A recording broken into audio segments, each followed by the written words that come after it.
everybody? Mr. Wagstaff. Cool junk to talk about. Alright, you're going to like this today. So, man, we got a whole bunch of cool stories that are going to... just cool stuff to talk about. Alright, so I guess probably the best way of doing it is just to hop right into it, because giving any precursors into stuff I got to start with from the beginning anyway, doesn't matter. Alright, so let me put myself here in the corner. We're going to start today talking about the Missouri Compromise. Now, this is going to be really important because I'm going to reference it non-stop for a couple weeks after this. So the Missouri Compromise is really important. It is a really cool story.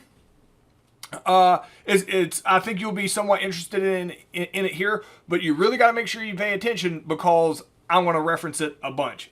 But students usually do well remembering the Missouri Compromise with this story. Alright, let me show you El Mapo here. That's Spanish for map. It's not. Alright, so, you got, let me move myself over here to old Oregon country. We talked about yesterday at the Adams-Onis Treaty. That's how we got Oregon, or in that territory. And the blue line now, alright, is from the Adams-Onis Treaty, right? This is Spanish Mexico, alright? We're not going to worry about that today. What we're going to talk about here is this region here, America. Now, while next unit, we're going to talk about a whole time period called sectionalism. North and the South are going to fight each other figuratively and politically over slavery, all right? And then the unit after that's the Civil War, where they literally start fighting each other over slavery. Anyway, so unless absolutely necessary, I'm not really going to discuss a whole bunch of slavery here. But as you've noticed every day so far in this unit, you still have to talk about slavery because it is an intricate part of American society. Today is no different. So you can't move on in the story and understand what's happening without talking about the Missouri Compromise. And you can't talk about the Missouri Compromise if you don't understand the politics surrounding slavery. All right? Extremely political issue on top of a moral and everything else, a reprehensible institution. So here's the situation. America is a democratic republic, all right? So we are not actually a true democracy. A true direct democracy would mean that everybody shows up at Congress and votes like every citizen. We don't do that. We elect people to go vote for us to represent us. They're our representatives, so we're a democratic republic. That's what America is. So, America at the time has basically divided into two sections. Those that have slaves and those that do not. Now, as we talked about yesterday, the majority of people in the South do not have slaves. They absolutely do not. All right. However, the people who do have slaves are very wealthy and they're very powerful and basically run the political gamut from one side to the other in the South. So even though the majority of the people in the South do not own slaves, the ones that do own slaves make all the rules. So the country is already split between the haves and have-nots, and there ends up being a moral divide that's going to start here. As soon as the North, and now these places, especially here on the 13 colonies, they all had slaves, and they're eventually going to get rid of them. As soon as they start getting rid of them, like the moment they're like, yeah, we're going to make slavery not legal in our state anymore, and they sign it, they're like, oh my God, did we used to have slaves? What were we thinking? How evil is that? Look, they still have slaves. The moment states get rid of slavery, it's like the blinders get taken off and they realize how awful it is, and they try to tell other states what they can or can't do. All right? So there's going to be tensions between the North, who's gone away from slavery, and the South that's going to keep it. The reason the South is going to keep slaves is, as we're going to talk about today, they start getting focused on cotton and tobacco. This agricultural cash crop situation they have in the South absolutely relies on massive amounts of labor that the South gets through slaves. The North is not relying on slaves the same way the South is, so that's why the North can survive without slaves. The South does not think they can survive without slaves, and very different cultures are going to come out. That's already been a thing at this point when we get here with the what's called the Missouri Compromise. All right. So you got your blue states, which are called free states, means there's no slavery there. And then you got your red states here that are slave states. I'm not going to have you go here and count. I'll go ahead and tell you there's 11 blue ones and there's 11 red ones. All right. Well, there's actually 12 and 12 in this picture, but there's 11 and 11 at the start of this story. So Missouri right here, all right, big old Mac Daddy, Missouri. Missouri, they want to join the United States, but they want to do so as a slave state because people had already moved out here. They'd already brought slaves out here, and they're already starting to do things with slavery. Now, when Missouri asked to join as a slave state, the North gets pretty upset over it. And here's why. All right? Not only the fact that slavery is expanding, that the North and the South are evenly matched. They're 11 and 11. They're already starting voting like among, we would say, party lines, regional lines. The South votes together, the North votes together.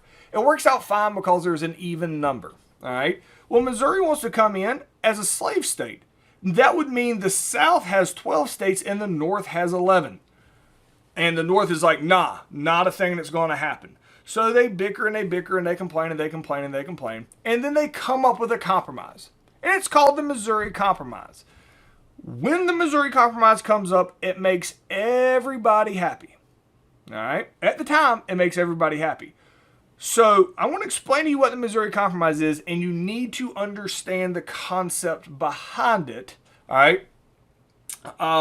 Because it's got some moving parts and some other stuff. The actual compromise itself is pretty simple. Here's what the deal is. All right?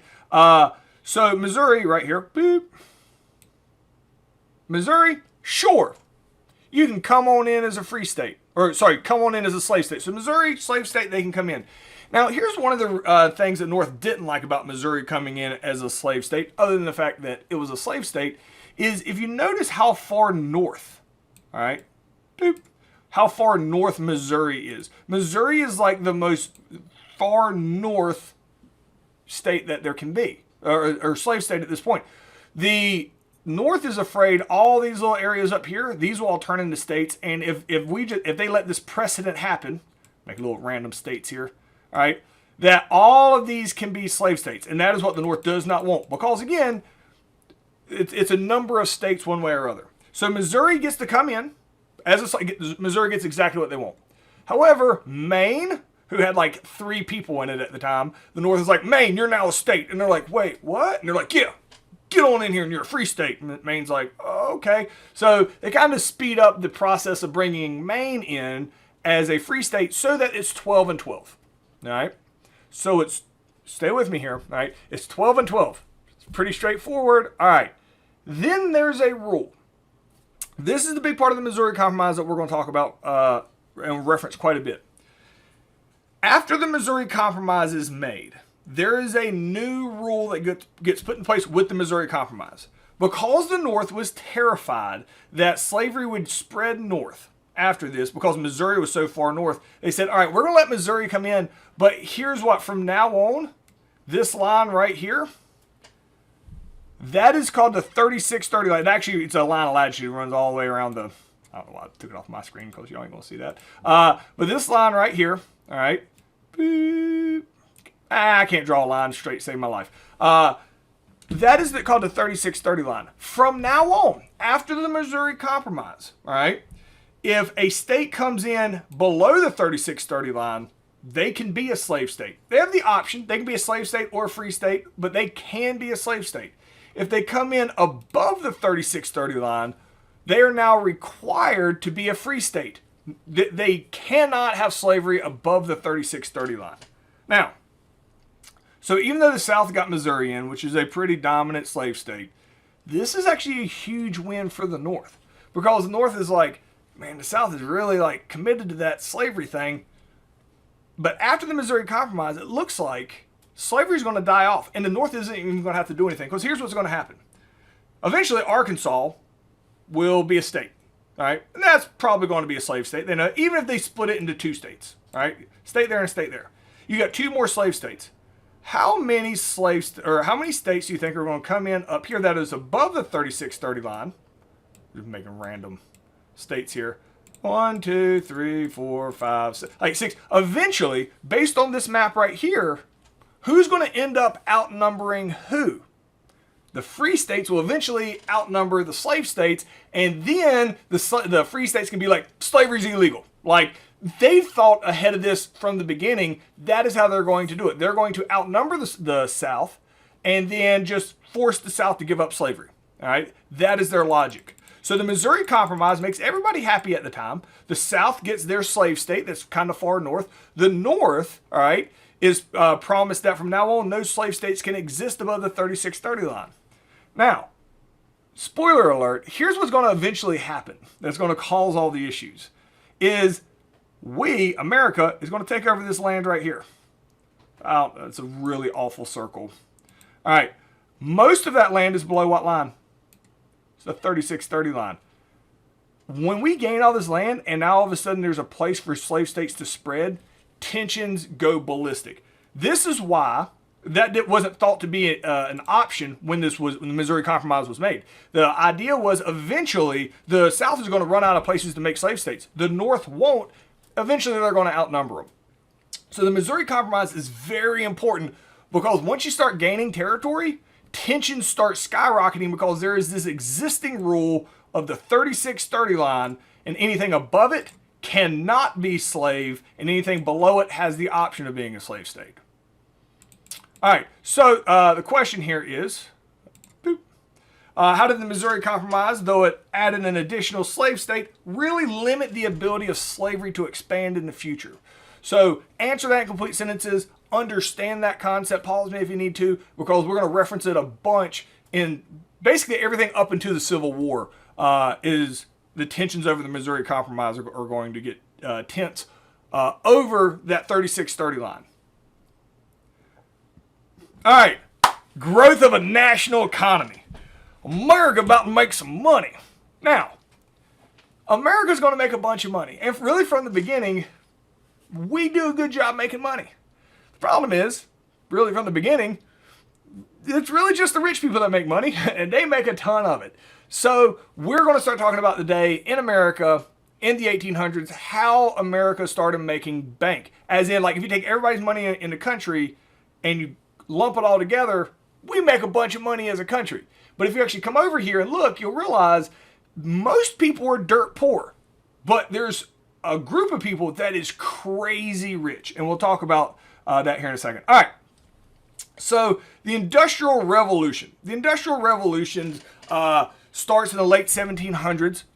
And it just means the use of machines to produce faster. All right. Let me start out here and we'll show you a little picture here. This here is a steam engine. The science behind the steam engine is not complicated. Thing has been around for a long time. Just all of a sudden in the 1700s, as a result of the scientific revolution and everything, somebody's like, hey, what if I can get a machine to do the work for me instead of me doing it myself? And they create the steam engine. Now, this is the simplest possible picture I can find of a steam engine. Some of you mechanically inclined people, it makes a lot of sense to you. But if you're not mechanically inclined, Mr. Wagstaff, the artist, will draw an even simpler version of this for you. And this here is Mr. Wagstaff's drawing of a steam engine. So we'll draw you a picture here, and this is probably going to be hideous. All right, but let me get my... All right, what color do I want to start with? All right, we're going to go with pink. All right, so imagine... So what I'm going to teach you is basically the science behind a steam engine. It is nothing fancy. It's just been around for a long time. It's just all of a sudden people are going to start using science to create a machine. So here's what it is. Imagine you have a big iron ball, and it's hollow in the middle. So big old iron ball, and it's hollow. All right. So, and you have a little hole here at the top. So inside this big old iron ball you got, you're going to fill it with water. Beep, beep, beep, beep, beep, beep. All right.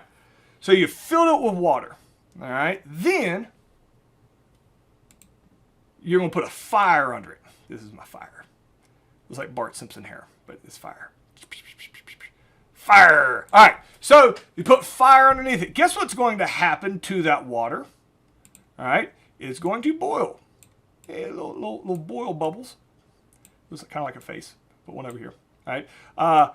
And when it boils, it's going to let off some steam. Now, that steam, and here's where the sciencey comes in. All right. So I'm not going to get all sciencey on you because science always I'm a very logical type A person, but science always messed with me. I was really good in science until they started talking about moles, like in chemistry. And I know moles is a unit of measurement, but all I can think about is a little animal that burrows. So every time they talked about a mole, I just think about a little animal that burrows. This is why I teach social studies. All right. So here's my science part, though. Just something, don't ask me why this is. This is just the thing, all right? That when you turn water into gas by having it boil, the gas takes up more space than the water does. So this builds up pressure in here, and this steam needs to get out. Psh, psh, psh, all right? Now, here's all a steam engine is, all right? Is once they realize that they make this fire here, this boils and steam will shoot out that little hole, they can make a little wheel thing here. Little wheel. So when the steam hits this wheel, all right, like that, the wheel will spin. That wheel can power anything, all right? So this is how a steam engine works. It is literally the same logic behind a steam engine as a tea kettle. You use heated water to make steam and then make it pressurized. It just takes it through the 1700s. They're like, wait a minute. Well, we make a machine out of that. The steam engine creation is going to fundamentally change everything. Once people realize what a steam engine can do, which I keep saying steam engine, for our purpose, it's an engine. Let's just slap that thing on any, like you create something cool, you just slap it on everything. Like the internet. Like, hey, phones are cool. You know what we should do? Put it on the internet. Hey, video games are cool. You know what we should do? Play them over the internet. Like everything gets put on the internet. And makes it cooler. Kind of like the steam engine. Like, hey, got ourselves a wagon. Let's put a steam engine on it. Hey, got ourselves a boat. Let's put a steam engine on it.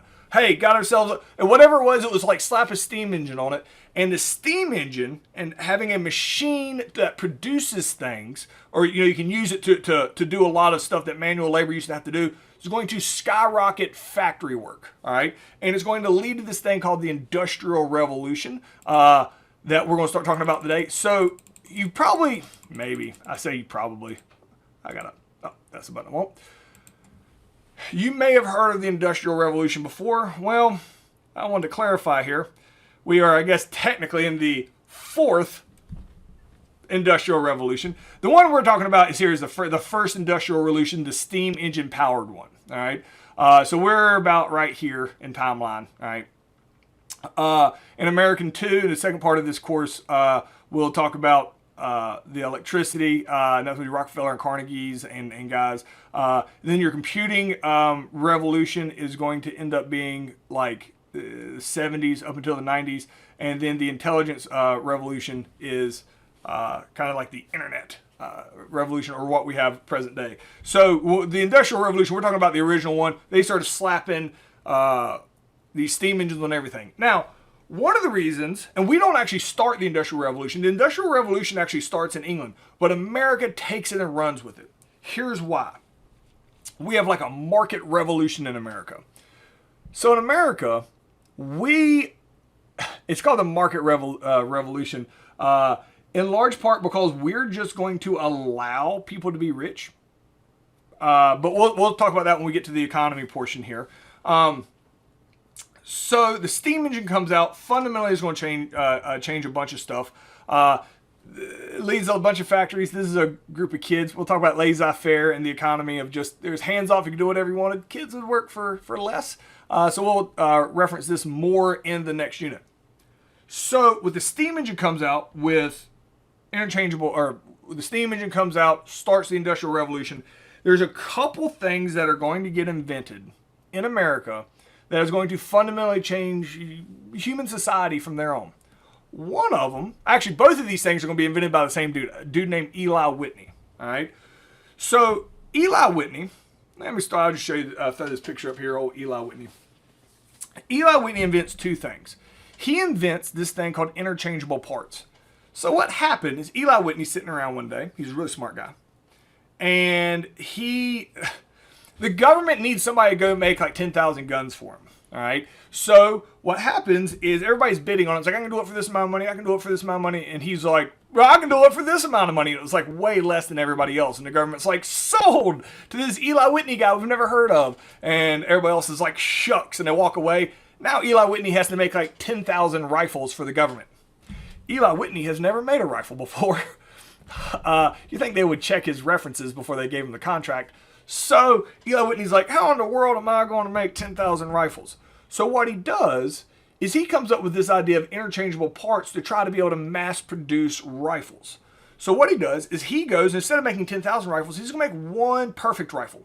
All right? And it's all going to have every rifle is going to have the exact same parts. Because prior to this, if you wanted a rifle, you had to go to a guy who had to make each individual rifle. If it broke, you either took it back to the same guy or to fix it individually, or you just bought a new one. That was your options. Eli Whitney's like, what if we just make one exact replica of a rifle and we make each individual piece identical, and we make like 10,000 triggers, 10,000 stocks, 10,000 barrels, and then we can just all snap it together, and at the end it should be a lot quicker to just make all the parts individually. So he sets out to do this and make interchangeable parts so he can make the guns. He's not able to do it in time, and he loses the contract, and he's fired. Doesn't ever make the guns. But what he does is he patents this idea of interchangeable parts, and it is a game changer. So not only can he make stuff faster, here's a really, really big important one with the interchangeable parts. Once you buy a gun, using guns for an example here, which is legitimate because it's what it was. Once you buy a gun with interchangeable parts, or you buy anything with interchangeable parts and it breaks, you don't have to take it to some guy to get fixed. You can just replace a part. That's a whole new ballgame. When things are made to a certain standard and used with interchangeable parts, if it breaks, you don't have to throw the whole machine away. You just have to replace that one part. This is huge for steam engine construction, because a steam engine might cost the equivalent of $1 million for a big factory. Well, no factory owner is going to buy $1 million machine if it breaks and you have to throw it away. But they might buy $1 million machine if it breaks and you can just replace the part and fix it. Interchangeable parts basically give factories the confidence to buy extremely expensive machines in order to be able to fix them if they break. So interchangeable parts, extremely pivotal to the Industrial Revolution, because it encourages these rich guys to buy these crazy powerful industrial machines, knowing they can be fixed. So Eli Whitney creates interchangeable parts, and then the next thing he's going to invent, and this is his moneymaker. I don't know how much money he makes off interchangeable parts. I don't know how you patent an idea, not a product, but I'm sure he made some money off of it. This one here changes the world. This little box. This thing's called a cotton gin. So, cotton. People loved wearing cotton. It's the shirt I have on is made out of cotton. T-shirts made out of cotton. Everything. Cotton's great. It's wonderful. All right. People have known for a long time cotton's great. Cotton is crazy expensive. Cotton's like almost silk level expensive. Definitely not affordable to the poorest part of the population. Usually what people wore was like wool or just something awful, like just not enjoyable. All right. So why did nobody wear cotton? Because cotton is extremely hard to turn into t-shirts. Really, really hard. Now, you're like, what? Why is that? It has nothing to do with the environment. Cotton grows great in America. Grows great. What do you need to grow cotton? Heat, humidity, and a bunch of land. America's got both of those. Growing cotton isn't a problem. If you've ever seen cotton grow, it's like a dandelion on crack. Like it grows out of the ground, like blooms. There's like a little cotton ball on top. That's easy. That's fine. That's not a problem. The problem is, I don't know if you've ever actually gotten a stalk of cotton. You would know this. If you haven't, you're completely oblivious to this. So inside that cotton ball is a seed. So inside that seed, every fiber of the cotton is dug into it, and you have to sit there and tear it apart. So every cotton ball takes you minutes. It hurts your hands to try to get that seed out, and it takes forever. And then it's like your hands are like bloody, and you got like one little cotton ball, and you're like, one down, 6,000 more to make a t-shirt. So the cotton just wasn't logical because the most difficult part about growing cotton is getting the seed out. It was like nearly impossible. Eli Whitney invents the cotton gin. This thing. Here, it's crazy. This little box, all right, here's what you do. If you see it's got these hand cranks here, all right, and these ropes on the bottom part, is what you do is you take a whole bunch of cotton balls that have the seed in them, and you set it right here, all right? Then you shut the top part. So the top part, these are claws. So, and you have ropes on the bottom. So when the claws come, they go and they don't touch the ropes. They just go between the ropes and they just sit there. Then once you close the box, then you crank it. And what it does is I don't remember which one my claw was.